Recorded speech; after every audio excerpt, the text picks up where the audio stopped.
I watch through the French windows of my bridal suite as Marcus Wright, the man I'm supposed to marry in 3 hours, slides his hand down Elena Martinez's back in the hotel garden below, their heads bent together over business documents that I now realize contain the final signatures transferring my family's century-old luxury empire to the woman he truly loves. The woman whose Wharton MBA and ruthless ambition make her the perfect partner for his calculated revenge against every old money family who ever looked down on the Wrights, including mine. And I understand with devastating clarity that the champagne toast we shared last night wasn't a celebration of our upcoming marriage, but Marcus's private victory over the naive heiress who had just signed away everything her great-grandfather built in the 1920s. The ornate door of my suite opens behind me, and Marcus enters wearing that practiced smile I once thought was genuine affection, his eyes cold as winter stone, as he approaches my reflection in the mirror where I sit in my custom Vera Wang gown, $30,000 of Italian silk and French lace that my mother had insisted on ordering from the same atelier that dressed European royalty, and he delivers the final blow with the same casual tone he might use to discuss the weather. Vicky, darling, I'm sorry, but there's been a change of plans. Elena will be taking over as CEO of Chen Industries effective immediately, and our engagement is terminated, though I do appreciate everything your family has done to fund our expansion into international markets. And I'm sure you understand that this is really what's best for everyone involved. The words hit me like physical blows, each syllable confirming what I should have realized months ago when Elena first appeared at our dinner parties with her perfectly researched questions about our supply chains and her seemingly innocent curiosity about our family's relationships with European craftsmen. But I had been so blinded by Marcus's declarations of love and his carefully orchestrated romantic gestures that I never saw the corporate espionage happening right in front of me, never understood that every intimate conversation where I shared business insights was being recorded, every family gathering he attended was reconnaissance, every I love you was calculation designed to make me trust him with access codes and signature authority that would let him drain our accounts and transfer our most valuable contracts to shell companies he and Elena controlled. You planned this from the beginning, I whisper, turning to face the man I thought I knew. The man who had swept me off my feet at the charity gala with his apologetic charm about spilling champagne on my designer dress, who had researched my favorite authors and hobbies to create the illusion of perfect compatibility, who had made me believe that combining our resources would create a luxury empire spanning continents, while Elena worked behind the scenes like a spider in her web, infiltrating our business relationships and preparing for this moment when they would emerge as the new power couple of luxury retail built on the foundation of my family's destruction. Marcus doesn't deny it, doesn't even try to soften the blow, just checks his expensive watch. A Patek Philippe I had given him for his birthday, purchased with money from the trust fund he was systematically looting, and says, "The lawyers are waiting downstairs to finalize the last few transfers, and Elena is expecting me for our press conference announcing Wright Martinez Luxury Group. So, if you could just sign these final documents, we can all move on with our lives. And really, Vicky, you should be grateful that we're letting you keep the house and your personal accounts. Though I'm afraid your family's other assets will need to be liquidated to cover the debts we've identified in your business operations." The documents he places in front of me are the final pieces of their puzzle. Legal forms that will complete the transfer of our flagship stores, our manufacturing partnerships, our client lists of celebrities and royalty. Everything that 3 generations of Chen women had built through careful cultivation of relationships and unwavering commitment to quality craftsmanship. And I realize that signing them will leave my family with nothing but the mansion we live in and whatever personal savings we haven't already lost to their systematic theft, while Marcus and Elena celebrate their triumph with champagne purchased using our own credit lines. But as I hold the gold pen Marcus has provided, even this final insult is calculated. The pen engraved with the Wright Martinez logo that replaces our family crest. Something shifts inside me, a cold rage that burns away the last remnants of my naive trust and foolish love. And I look up at the man who has destroyed everything I cared about and say with perfect clarity, "I hope Elena was worth it, Marcus, because when I'm done rebuilding what you've stolen, you'll understand exactly what you've lost by choosing business over love. And you'll spend the rest of your miserable life wondering how different things could have been if you had been capable of genuine feelings instead of this pathetic revenge fantasy." He laughs, actually laughs, as if my defiance is amusing rather than threatening, and says, "Oh, Vicky, always so dramatic. But the reality is that you're a spoiled princess who never had to work for anything in her life, and now you'll learn what it's like to live in the real world without daddy's money and mommy's connections. While Eliana and I build the empire your family was too traditional and risk averse to create. So please, just sign the papers and spare us all the histrionics. The cruelty in his voice, the casual dismissal of my capabilities and worth, the smug certainty that he has won completely and permanently, fills me with such fury that I tear the documents in half, then quarters, then eighths, scattering the pieces across the marble floor of my bridal suite like confetti at a funeral. And I stand up in my wedding dress to face him with all the dignity I can muster and say, "Get out of my sight, Marcus Wright, and tell Elena Martinez that the Chen family is not finished, not by a long shot, and if she wants a war in the luxury market, she's about to discover exactly why old money families have survived for generations, while social climbers like you always eventually destroy themselves." But even as I speak these brave words, I know the truth. Without those signatures, they still have everything they've already stolen. All the contracts and relationships and insider knowledge they've accumulated over 2 years of systematic infiltration. While I have nothing but my anger and my determination and whatever resources they haven't yet managed to drain from my personal accounts. And the mathematical reality is that Marcus and Elena hold all the cards, all the power, all the connections they've poisoned against my family through their careful campaign of lies and manipulation. The months that follow are a blur of legal battles we can't afford to win, medical bills we can't pay as my father suffers a heart attack from the stress, and my mother falls into depression watching decades of careful business relationships crumble under Elena's aggressive tactics and Marcus's charm offensive with our former partners, who are told that the Chen family has become difficult to work with and that Wright Martinez offers better terms and fresher perspectives. And I watch helplessly as my younger brother James drops out of Harvard Business School because we can no longer afford tuition. The shame of our family's public humiliation driving him to isolation and drinking, while I work 3 part-time jobs trying to keep us afloat financially and emotionally. The worst part isn't the poverty or the exhaustion, or even the constant anxiety about how we'll pay next month's bills, but the way Marcus and Elena appear in business magazines as the power couple revolutionizing luxury retail with strategies and contacts they stole from my family. Their success story crafted from our destruction.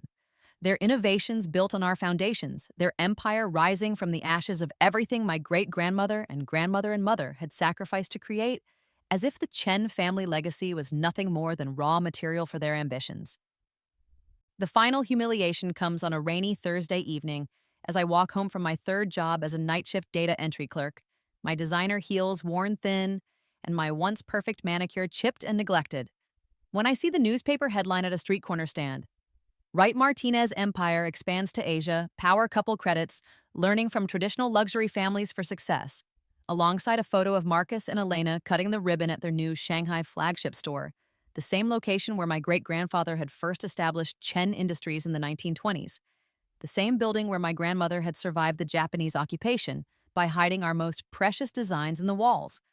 the same space where my mother had negotiated her first international contracts as a young woman, determined to honor her family's tradition of excellence. The crushing realization that they have not only stolen my family's business, but are now claiming credit for our heritage and traditions, while simultaneously dismantling everything we built sends me stumbling into the street, my vision blurred by tears of rage and despair. And the last thing I remember is the blinding headlights of a delivery truck bearing down on me, and the bitter irony that I am dying alone and penniless, while the man I loved celebrates his triumph with my family's legacy. That my story will end not with victory or justice, but with the pathetic whimper of a foolish girl who trusted the wrong man and paid the ultimate price for her naivety. Then I open my eyes and realize I am lying in my childhood bedroom in the Chen family mansion, sunlight streaming through the French windows that overlook the garden where I used to play with my best friend Sarah Blackwood when we were children, and my phone shows the date as exactly 2 years ago, the morning after I first met Marcus Wright at the charity gala, the day I had stupidly decided to pursue the charming stranger who had been so apologetic about ruining my dress, the moment when I could have changed everything if only I had known what I know now. I sit up in my 4-poster bed with its hand-embroidered canopy that my great-grandmother had brought from Shanghai, my heart racing as I process the impossible reality that I have somehow returned to the exact moment when my destruction began. And my first coherent thought is that I will never again trust a man who approaches me with calculated charm and researched conversation topics, especially not Marcus Wright, who is probably already planning his next encounter based on the background research Elena Martinez has undoubtedly compiled about my family's business vulnerabilities and my personal weaknesses. Their entire strategy mapped out like a military campaign with my heart and my heritage as the primary targets. My phone buzzes with a text message that I remember receiving in my past life, the message that had started everything. Hi, Vicky. This is Marcus from last night's gala. I was wondering if you'd like to grab coffee today so I can properly apologize for the champagne incident and maybe discuss your thoughts on sustainable luxury manufacturing. I was fascinated by your insights about ethical sourcing and would love to learn more about your family's approach to traditional craftsmanship. The message that had once made my heart flutter now reveals itself as a transparent attempt to gain access to our proprietary processes, every word carefully chosen to appeal to my vanity and my passion for our family business, and I delete it without responding while making mental notes about every detail I can remember about Elena Martinez and their systematic approach to corporate espionage. Instead of meeting Marcus as I did in my previous life, I spend the morning researching Wright Martinez Luxury Group,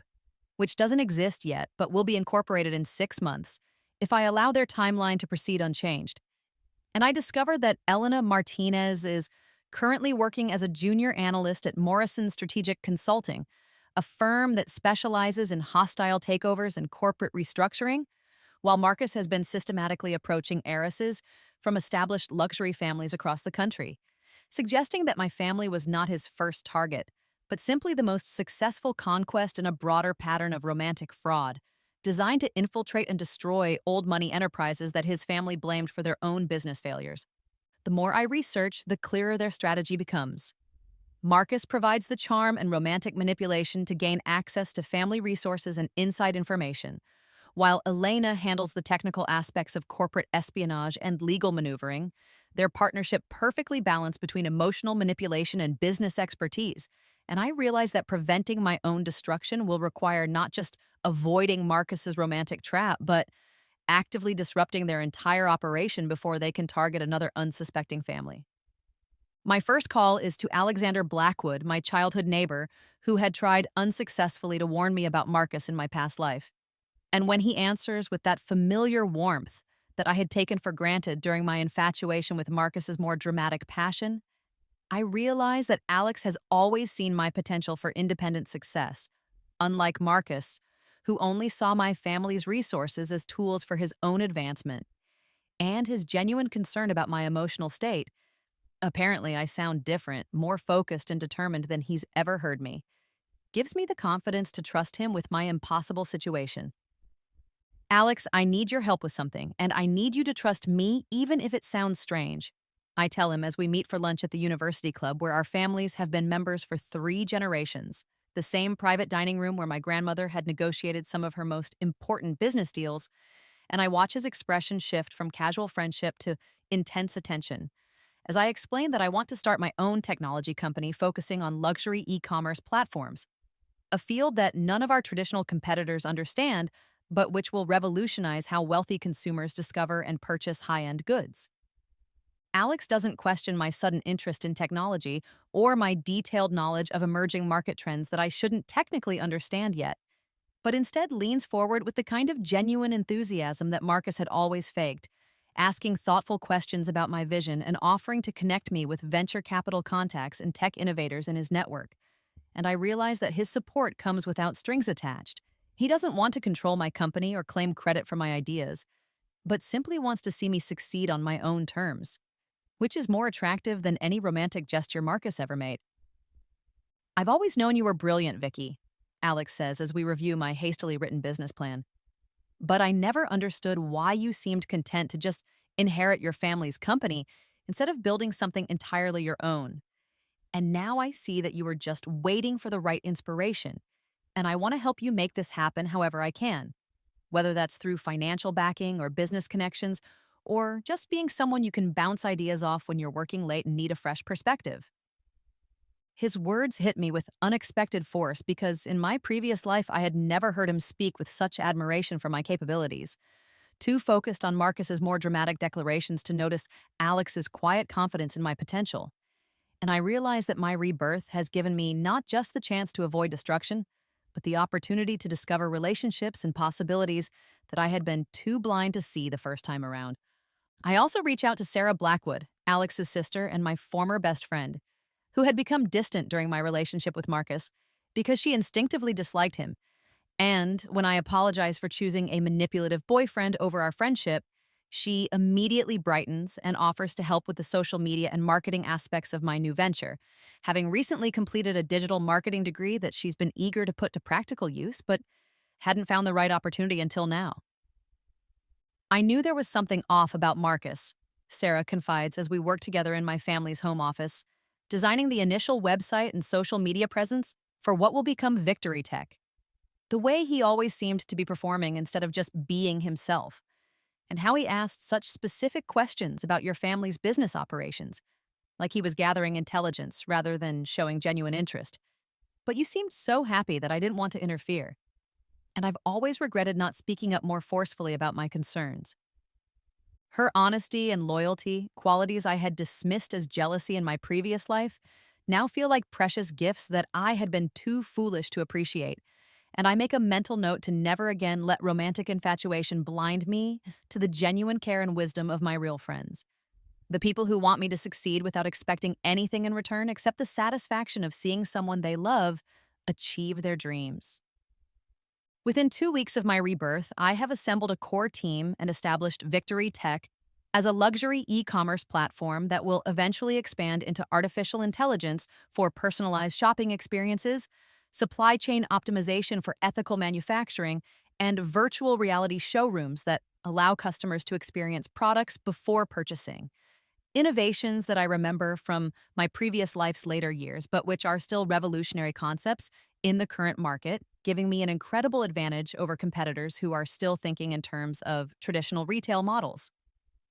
My initial funding comes from my trust fund, which I access directly instead of going through my parents as I did in my past life when Marcus had influenced every financial decision, and I structure the company ownership so that I retain majority control while offering equity stakes to key employees and advisors, ensuring that no one person can ever manipulate me into signing away my life's work, as Marcus had done with my family's business. Every legal document reviewed by independent attorneys who have no connection to my family's traditional legal firm where Marcus had cultivated relationships during our engagement.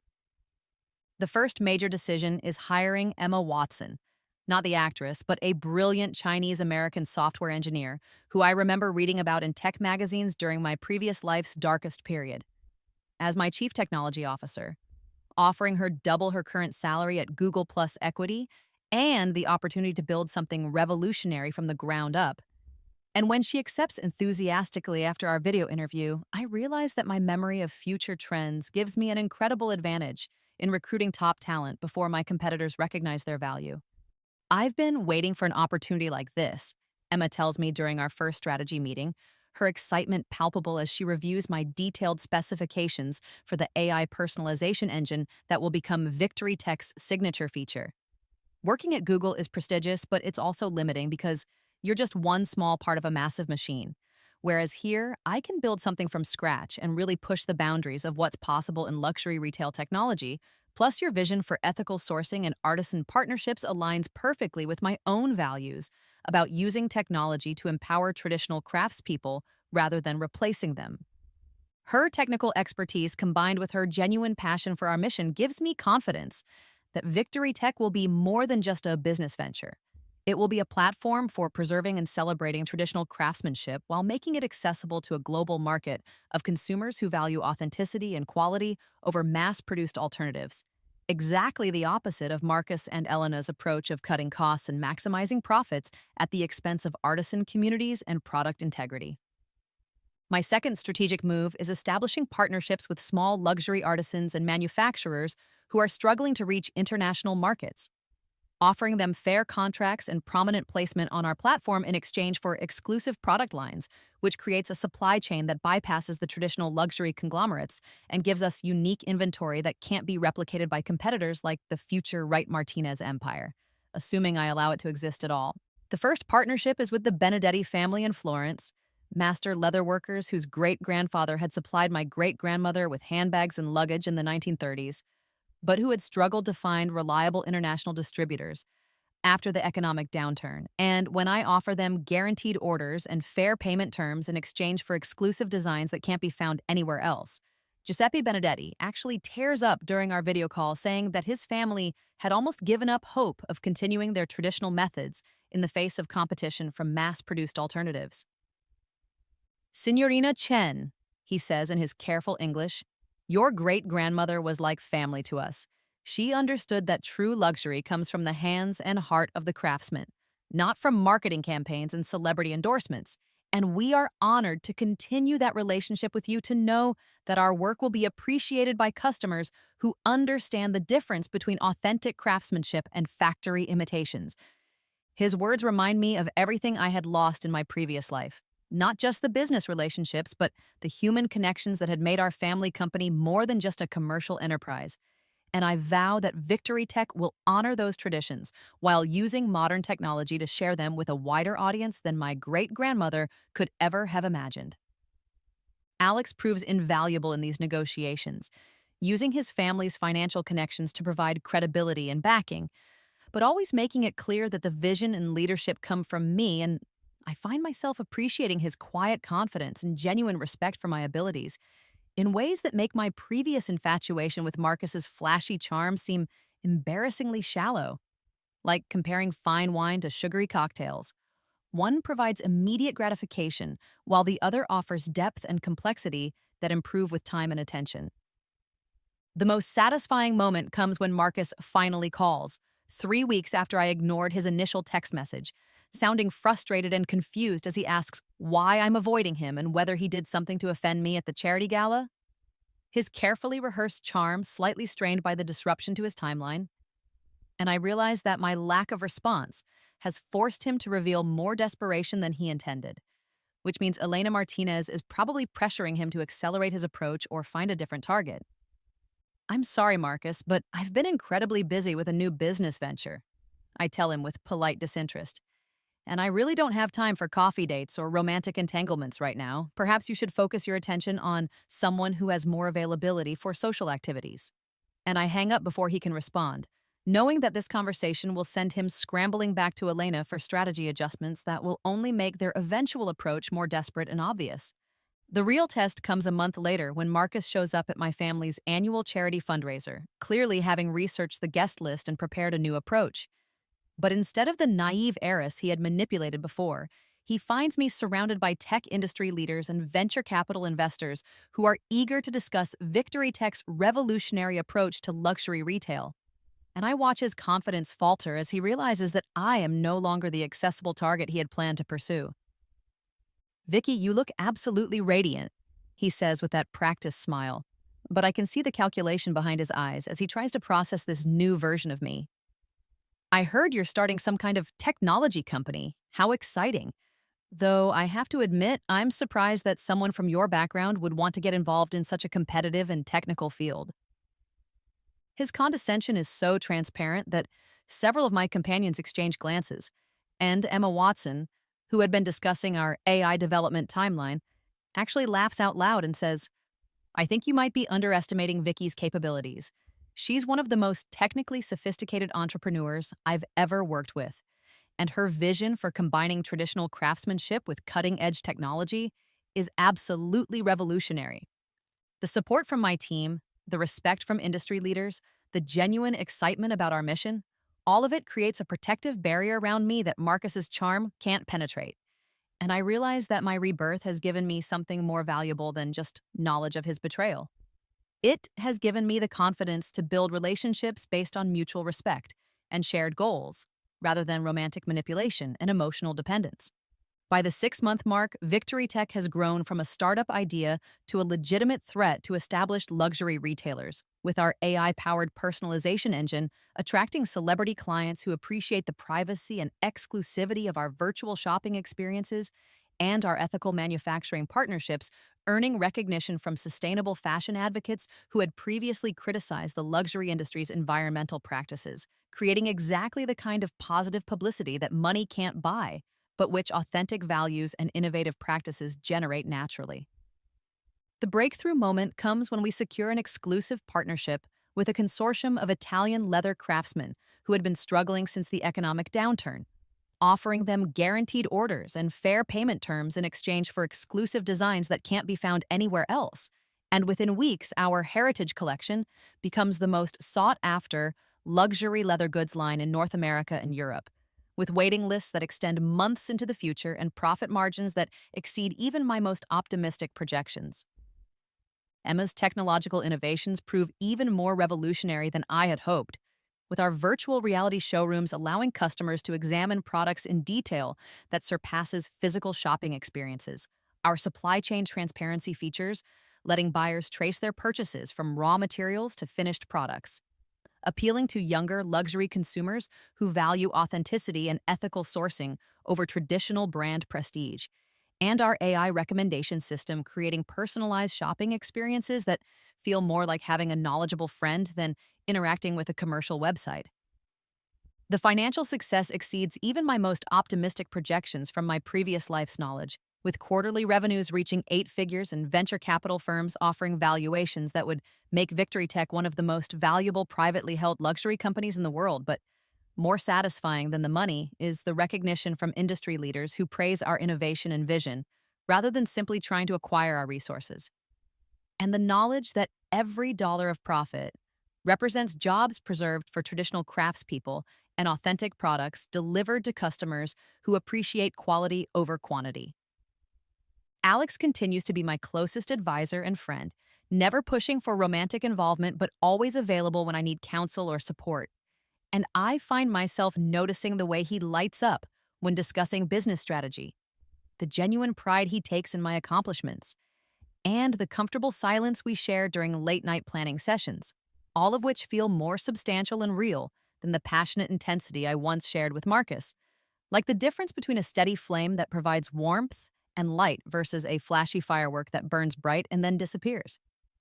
Meanwhile, Marcus and Elena's timeline has been completely disrupted by my refusal to play the victim, and their attempts to launch Wright Martinez Luxury Group without access to the Chen family resources and connections result in a series of embarrassing failures that become gossip topics at the same social events where they had planned to debut as the new power couple of luxury retail, their carefully constructed image crumbling as industry insiders begin to question their competence and authenticity. Their first major misstep comes when they attempt to poach our Italian leather craftsmen with promises of higher volume orders, only to discover that our exclusive contracts include non-compete clauses and penalty fees that make switching suppliers financially impossible, and their backup plan of sourcing from cheaper manufacturers results in quality control issues that damage their reputation before they've even officially launched, with several high-profile product recalls that generate exactly the kind of negative publicity that destroys luxury brands. Elena's corporate espionage background proves less useful in the current market than she had anticipated, because our technology-based approach creates intellectual property that can't be easily stolen or replicated, and her attempts to infiltrate our team through job applications and networking events are quickly identified by our security protocols, which I had insisted on implementing based on my previous life's painful experience with industrial espionage. Every potential employee thoroughly vetted and every business meeting conducted with confidentiality agreements that carry severe financial penalties for violations. The most satisfying moment comes at the annual Luxury Retailers Association conference, where Marcus and Elena make their public debut as business partners, only to discover that their presentation on innovative approaches to luxury retail closely mirrors strategies that Victory Tech had already implemented months earlier, making them appear like desperate imitators rather than visionary leaders. And the industry press coverage focuses more on our absence from the conference than their presence, noting that Victory Tech was too busy revolutionizing the industry to attend traditional networking events. Their financial situation becomes increasingly desperate as potential investors compare their traditional retail model unfavorably to our technology driven approach. And I learned through Alex's business connections that Marcus has been approaching other wealthy families with the same charm offensive he had used on me. But his reputation as Elena's partner has made him a known quantity, rather than an intriguing romantic prospect, severely limiting his options for funding their venture while simultaneously alerting other potential victims to their manipulative tactics. The climactic confrontation occurs at the International Luxury Awards ceremony, where Victory Tech has been nominated in three categories, including Innovation of the Year and Rising Star Company, while Wright Martinez Luxury Group has managed to secure a nomination for Best New Partnership, despite having barely launched their first product line. Their inclusion on the ballot clearly the result of Elena's networking skills rather than any meaningful business achievement. I attend with Alex as my date, not romantically, but as a show of partnership and friendship that demonstrates my independence from romantic manipulation.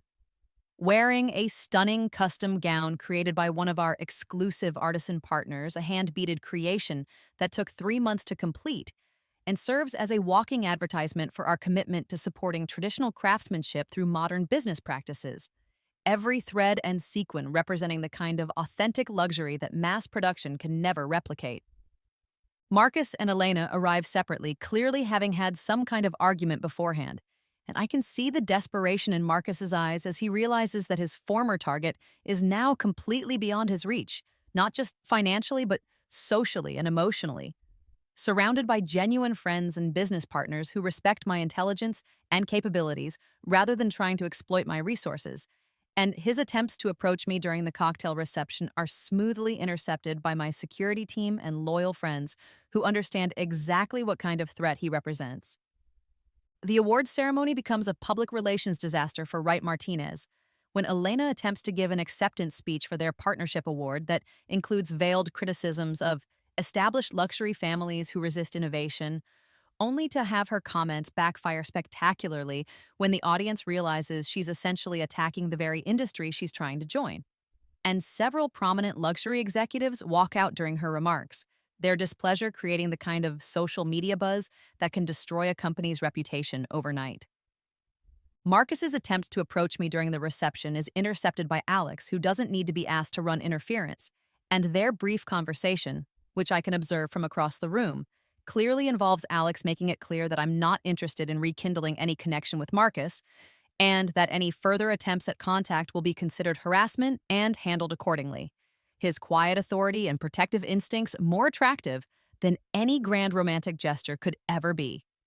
The final blow comes when Victory Tech wins all three categories we were nominated for, with my acceptance speech focusing on the importance of supporting artisan communities and using technology to preserve traditional craftsmanship rather than replace it, which receives a standing ovation and generates the kind of positive industry coverage that no amount of Marcus's charm or Elena's manipulation could ever achieve. Our success story written in terms of innovation and authenticity, rather than corporate warfare and romantic betrayal. 3 months after the awards ceremony, as Victory Tech prepares for our international expansion into Asian markets, I find myself working late in my office with Alex, reviewing contracts for our Tokyo flagship store when he looks up from the legal documents and asks, "Do you ever think about what would have happened if you had married Marcus?"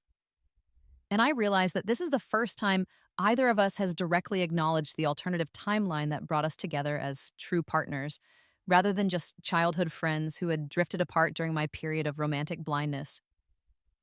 I think about it every day, I tell him honestly, not because I miss him, but because I'm grateful that somehow I was given the chance to build something real instead of being destroyed by someone who never saw my worth. And when Alex reaches across the conference table to take my hand, his touch feels like coming home after a long journey through foreign territory. Familiar and comfortable, but also charged with new possibilities that had always been there waiting for me to notice them. "I've been in love with you since we were teenagers," he admits, his voice steady despite the vulnerability of his confession. "But I was always afraid that my feelings would complicate our friendship. And then, when Marcus appeared, I realized that watching you with someone who didn't deserve you was worse than any rejection could ever be. So I tried to be the friend you needed, even when it meant staying silent about my own feelings. His honesty touches something deep in my chest, a warmth that spreads through my entire body, as I understand that his patient support over the past year wasn't just friendship, but the kind of deep, enduring love that doesn't demand immediate gratification, but focuses on the other person's happiness and success. The kind of love that builds rather than destroys, that empowers rather than controls, that sees potential rather than just opportunity. Our first kiss happens not in some romantic setting, but in my office at midnight, surrounded by business plans and legal documents, and it tastes like partnership and mutual respect and the promise of building something together that neither of us could create alone, which is infinitely more satisfying than any of the passionate moments I shared with Marcus. Because this time I know that my success enhances, rather than threatens, our relationship, that Alex wants me to be powerful and independent, because that's when I'm most myself, rather than some diminished version designed to make him feel superior. The final chapter of Marcus and Elena's story arrives through industry gossip and business news, rather than direct confrontation, as their company files for bankruptcy after a series of product recalls and supplier disputes that stem from their cost-cutting measures and poor quality control. Exactly the kind of short-term thinking that destroys luxury brands and validates my decision to prioritize craftsmanship and ethical partnerships over quick profits. Their failure becoming a cautionary tale about entrepreneurs who prioritize personal vendettas over sound business strategy. Marcus attempts one last desperate move, showing up at my office building with a prepared speech about how he made mistakes but truly loved me and wants another chance. But the security team I hired after my rebirth, all of whom have been briefed about potential harassment from former associates, politely but firmly escort him from the premises, while I continue my meeting with potential investors from Singapore, never even knowing he was there until Alex mentions it later with dark amusement. His protective instincts and practical support more romantic than any grand gesture could ever be. Elena's fate is perhaps more poetic, as her aggressive tactics and corporate espionage background become liabilities when several companies file lawsuits alleging industrial espionage and breach of fiduciary duty. And her attempts to find new employment in the luxury industry are repeatedly blocked by her reputation for unethical behavior and the professional connections that Alex and I have cultivated with industry leaders who value integrity over ambition. Her career essentially over before she reaches 30 because she chose to build her success on other people's destruction rather than her own capabilities. The most satisfying news comes through a Forbes article about failed luxury startups that mentions Wright Martinez Luxury Group as a cautionary tale about entrepreneurs who prioritized personal vendettas over sound business strategy, noting that their approach of targeting established families, rather than focusing on product innovation and customer service, had been doomed from the start by founders who fundamentally misunderstood the luxury market's emphasis on heritage and authenticity, their failure complete and public in exactly the way they had planned mine to be. 2 years after my rebirth, Alex and I are married in a private ceremony at the Blackwood family estate, with our wedding reception serving as the launch party for Victory Tech's expansion into sustainable jewelry and timepieces, combining personal celebration with business achievement in a way that feels perfectly natural and authentic rather than calculated or manipulative. Our love story intertwined with our professional success because we chose to build something together rather than one person trying to absorb the other's resources and identity.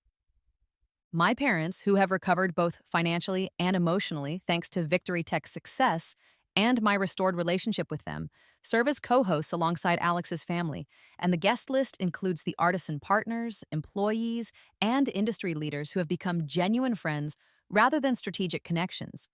creating the kind of community that Marcus had tried to isolate me from, but which now forms the foundation of both my business and personal happiness. Every relationship built on mutual respect and shared values, rather than manipulation and exploitation. James has returned to Harvard Business School on a Victory Tech scholarship program I established for family members of small business owners, and his senior thesis on ethical luxury manufacturing has already attracted attention from major consulting firms, proving that our family's tradition of business excellence will continue into the next generation, without requiring the kind of desperate social climbing that destroyed the Wright family. Our success creating opportunities for others rather than taking them away. The final scene takes place in our nursery, 6 months after the wedding, as I hold our newborn daughter, Catherine, named for my mother. while reviewing the quarterly reports that show Victory Tech has become the fastest growing luxury company in the world, with operations on 5 continents and a waiting list of artisan partners who want to join our ethical manufacturing network. Our success measured not just in profits, but in the jobs we've created.